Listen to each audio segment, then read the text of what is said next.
আল্লাহর আইন জারি করা যাবে না যদি সৎ লোক না থাকে। সৎ লোক থাকলেই আল্লাহর আইন চালু হবে, অসৎ লোক দিয়ে কখনো আল্লাহর আইন চালু করা সম্ভব নয়।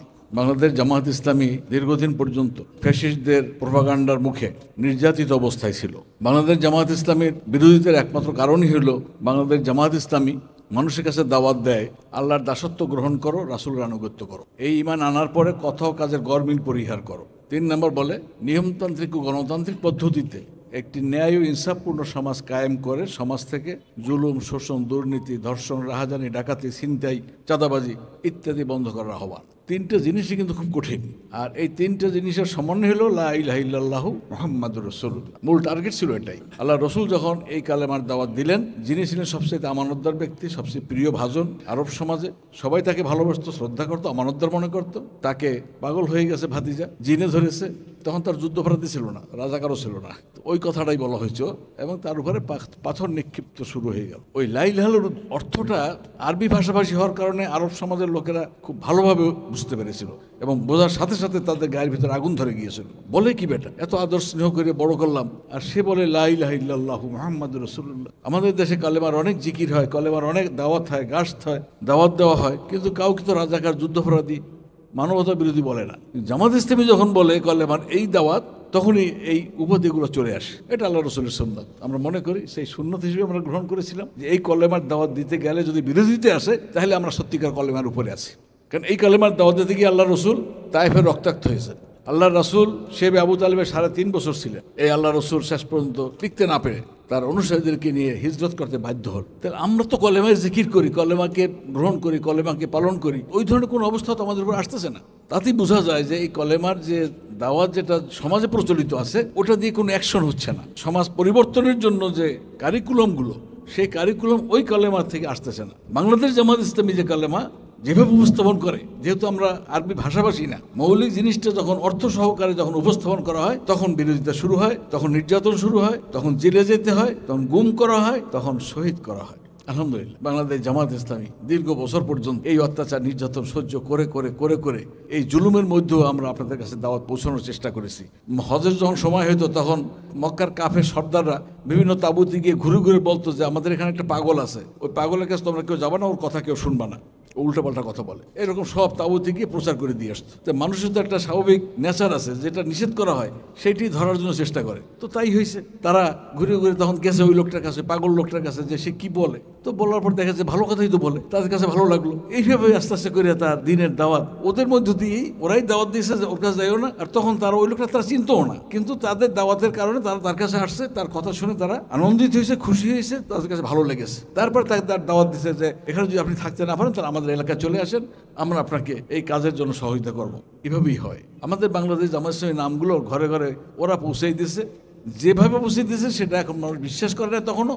আর এখন তো প্রমাণিত হয়ে গেছে, যারা তাদের দিয়ে যাদেরকে জোর করে সাক্ষী দেওয়ানো হয়েছিল যে নিজামী ধর্ষণ করেছে, মুজাহিদ ধর্ষণ করেছে, অগ্নিসংযোগ করেছে, মানুষ হত্যা করেছে, ওই সমস্ত ব্যক্তিরা এসে এখন ট্রাইব্যুনালে, তাদের তৈরি করা ট্রাইব্যুনালে এসে এখন তারা সাক্ষী দিচ্ছে যে আমাদেরকে এইভাবে আটকে রেখে তারপরে জোর করে আমাদেরকে শিখিয়ে দিয়ে তারপরে এই সাক্ষী দেওয়া হয়েছে। কারণ এই সমস্ত ভালো মানুষদেরকে আমরা খারাপ বলতে চাই নাই, ইচ্ছাকৃতভাবে বলি নাই, তারা জোর করে জীবনের হুমকি দিয়ে আমাদেরকে এটা বলানো হয়েছে। আলহামদুলিল্লাহ, আল্লাহ তাআলা যে এভাবে পারেন এত অল্প সময়ের ভিতরে মানুষকে রেজাল্ট দেখানোর জন্য, এটা আমরা ভাবতে পারিনি। তাতে বোঝা যায় বাংলাদেশ জামাত ইসলামীর এই কোরবানি এবং আমরা যে সহি পথে আসি, সঠিক পথে আসি, এটা আল্লাহ তাআলা আমাদেরকে কবুল করেছেন, যার কারণে, যার বিনিময়ে আজকে জামাতের এই অবস্থানটা তৈরি হয়েছে। বাংলাদেশ জামাত ইসলামী রাজনীতিতে কোনো নতুন কোনো দল নয়, হঠাৎ গজিয়ে ওঠা কোনো দল নয়, হঠাৎ কোনো ইস্যুকে নিয়ে জামাত ইসলামী প্রতিষ্ঠিত হয়নি। জামাত ইসলামী প্রতিষ্ঠিত হওয়ার মূল লক্ষ্য, টার্গেটই ছিল আন আকিমুদ্দিন, আল্লাহর জমিনে আল্লাহর দিন প্রতিষ্ঠা করতে হবে। এটা কোনো মানুষের বানানো কথা নয়, এটা আমার রব যিনি, আমার মালিক যিনি, আমরা যার গোলাম, সেই মাবুদের পক্ষ থেকে দায়িত্ব দেওয়া যে তোমাদেরকে এই দায়িত্ব পালন করতে হবে। সূরা তাওবার 111 নম্বর আয়াতে আল্লাহ তাআলা বলছেন, ইন্নাল্লাহা আশতারা মিনাল মুমিনিনা আনফুসাহুম আমওয়ালাহুম বিআন্না লাহুমুল জান্নাহ। আমাদের এইগুলো সব আল্লাহ তাআলা কিনে নিয়েছেন রুহের জগতে। আজকে আপনারা যারা এখানে উপস্থিত হওয়ার সৌভাগ্য লাভ করেছেন, আপনারাও কবুলিয়াতের জায়গায় চলে গেছেন বলে আমি বিশ্বাস করি 100%। বিভিন্ন জায়গায় বলে থাকি, এই রুহগুলো যদি সেদিন সেটা স্বীকার না করতো, তাহলে এই রুহগুলো এখানে আসতে পারতো না। এটা আল্লাহর পক্ষ থেকে মঞ্জুরিকৃত, আমি 100% বিশ্বাস করি, এবং অনেক জায়গায় বলেছি, অনেক জায়গায় দেখেছি। আমরা ছিলাম বিক্রেতা, দোকানদার। আর আমার মাবুদ, আমার সৃষ্টিকর্তা, আমি যার গোলাম, তিনি রুহগুলোর কাছে এসে বলেছিল যে আমি তোমার মাল এবং জানকে কিনে নিতে চাই, বিনিময়ে তুমি যে জান্নাত দেখতেছো, সুশোভিত বাগান, সৌরভমণ্ডিত বাগান, ওটা তুমি পাবে। আমাদের এই আপনারা আজকে উপস্থিত আছেন সৌভাগ্যবান, এই রুহগুলো সেদিন স্বীকার করেছিল যে আমরা ওই বাগানে থাকতে চাই, তুমি সব আমাদের নিয়ে যাও। সেদিন আমরা বিক্রেতা সেজেছিলাম, দোকানদার হয়ে বসেছিলাম। আর আমার মাবুদ যিনি আমাকে সৃষ্টি করেছেন, তিনি এসে দাঁড়ায় আমার কাছ থেকে কিনতেছেন। কত সৌভাগ্যবান আমরা, কত সৌভাগ্যবান! যিনি বানাইলেন তিনি এবার কিনলেন, তিনি ক্রেতা সেজে এসে দাঁড়ালেন, তিনি আবার মহাপুরস্কারের চিত্র দেখালেন যে ওটা তুমি পাবে। দুনিয়ার জিন্দিগিতে এসে আমরা ভুলিয়ে গিয়েছিলাম। কখন কখন মনে করতো, যারা কোরআন তাফসীর পড়েন, মনে পড়তো হয়তো যে এই কাজটা আমরা করছি, এখন কি হবে। তখনই বাংলাদেশ জামাত ইসলামী নামক এই সংগঠন, যে সংগঠন শুরুই নিজাম দ্বারা পরিচালিত, পরামর্শের ভিত্তিতে সংগঠন পরিচালিত হয় আল্লাহর দেওয়া কোরআন এবং হাদিসের আলোকে, আর আকিমউদ্দিনকে সামনে নিয়ে আল্লাহর জমিন আল্লাহর দিন প্রতিষ্ঠা করার টার্গেট নিয়ে এই সংগঠন কর্মসূচি তৈরি করেছে। এবং এই কর্মসূচির মধ্য দিয়েই দেখা যাচ্ছে যে আমার ওই ওয়াদা এখান থেকে পূরণ করা সম্ভব হয়। বাংলাদেশ জামাত ইসলামী এইভাবে মানুষদেরকে এই কোরআনের আলোকে এবং হাদিসের আলোকে তৈরি করছে। ভালো মানুষ তৈরি হওয়ার যে পদ্ধতি, অনেকে বলে পরশ পাথর, সেরকম একটি পাথর হল ইসলাম, যেটাকে আমাদের কাজী নজরুল ইসলাম বলেছেন, ইসলাম সে তো পরশ মানিক, তারাকে পেয়েছে খুঁজি। ইসলাম হলো পরশ মানিক। এর সাহায্যে যারা সত্যিকার ভাবে আসতে পারবে, তারাই সোনার মানুষের রূপান্তরিত হবে, তারাই নৈতিকতা সম্পন্ন তৈরি হবে, তারাই মানুষকে ভালোবাসতে শিখবে, তারাই ইনসাফের সমাজ কায়েম করবে, আদলের সমাজ কায়েম করবে, যে সমাজে কোনো মারামারি, কাটাকাটি, ধর্ষণ, রাহাজানি, ছিনতাই, চাঁদাবাজি কোনো কিছুই থাকবে না। একজন নারী, একটি মেয়ে, সে স্কুল থেকে কলেজ থেকে চলে আসার জন্য সে নির্বিঘ্নে একা চলে আসতে পারবে। এই দৃষ্টান্ত আল্লাহ রসুলের সময় তৈরি হয়েছিল, পরবর্তী যুগেও এগুলো ছিল। কিন্তু যখন আমরা সেই আদর্শ থেকে সরে গেলাম, আল্লাহ রসুলের কাছে আমাদের পূর্বপুরুষ ওয়াদা দিয়েছিল আরাফাতের ময়দানে, যে আমানত তোমাদের কাছে রেখে গেলাম, এই কোরআন এবং হাদিস, এই সুন্নাহ আমার, এটাকে তোমরা ধারণ করে থাকবে, যতদিন ধারণ করে থাকবে ততদিন তোমাদের কোনো সমস্যা হবে না। আজকে আমরা সেখান থেকে দূরে সরার কারণেই এত বিপর্যয় আমাদের উপর আসতেছে। আমি আমার কন্যা সন্তানটাকে পাহারা দিয়ে রাখতে পারি না। মায়ের সামনে সন্তানকে ধর্ষণ করা হয়, সন্তানের সামনে মাকে ধর্ষণ করা হয়। এই জাহিলি সমাজ কি আমরা চেয়েছিলাম এখানে?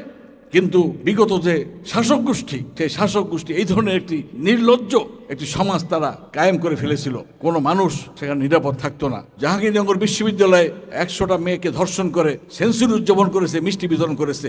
মক্কার আরবদের চাইতো বেশি জাহেলের জায়গায় আমরা পৌঁছে গিয়েছিলাম। আলহামদুলিল্লাহ, বেশি দিনের ব্যবধানে নয়, খুব অল্প সময়ের ভিতরেই এর জবাব তারা পেয়ে গেছে। বাংলাদেশ জামাত ইসলামী কিছু চরিত্রবান মানুষ আল্লাহ রসুলের ওই সুন্নতের আদলে তৈরি করতে পেরেছে, যার কারণেই আজকে সমাজের কিছু পরিবর্তনের হাওয়া শুরু হয়ে গিয়েছে।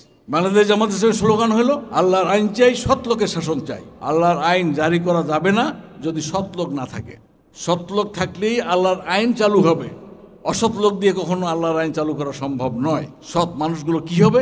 আল্লাহকে ভয় করবে, আখেরাতকে ভয় করবে, আখেরাতের জবাবদিহিতাকে ভয় করবে। একজন কাউন্সিলর, একজন মেম্বার, একজন চেয়ারম্যান, একজন এমপি, তার ভিতরে যদি আখেরাতের ভয় না থাকে, আখেরাতের জবাবদিহিতার ভয় না থাকে, তাহলে সে কখনো সৎ মানুষ হইতে পারবে না, সৎভাবে আমানত রক্ষা করতে পারবে না।